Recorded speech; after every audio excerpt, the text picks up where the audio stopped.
Welcome to Madasaling Pinoy, your prayer partner. Ngayon ay Huwebes na ika-14 na linggo sa karaniwang panahon. Pakinggan at pagnilayan natin ngayon ang salita ng Diyos.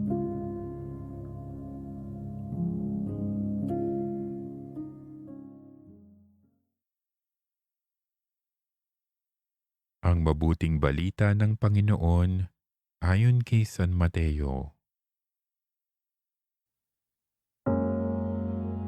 Noong panahong iyon, sinabi ni Jesus sa kanyang mga apostol, "Humayo kayo at ipangaral ninyo na malapit nang maghari ang Diyos. Pagalingin ninyo ang mga may sakit at buhayin ang mga patay. Pagalingin ninyo ang mga ketongin at palayasin ang mga demonyo. Yamang tumanggap kayo ng walang bayad, magbigay naman kayo ng walang bayad. Huwag kayong magdala ng salapi, maging ginto, pilak o tanso sa inyong mga lukbutan.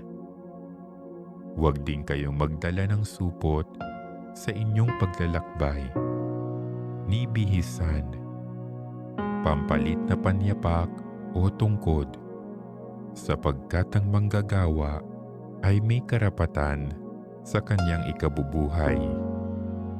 At saan mang bayan o nayon kayo dumating, humanap kayo ng taong karapat-dapat pakituluyan at manatili kayo roon habang kayo'y nasa lugar na iyon. Pagpasok ninyo sa bahay, sabihin ninyo, maghari nawa ang kapayapaan sa bahay na ito.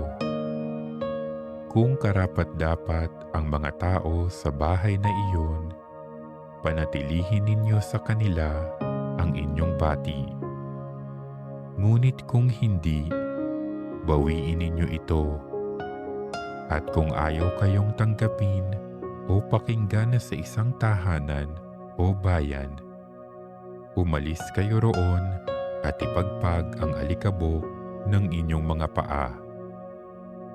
Sinasabi ko sa inyo na sa araw ng paghuhukom ay higit na mabigat ang ipaparusa sa mga tao sa bayang yaon kaysa dinanas ng mga taga-Sodoma at taga-Gomora.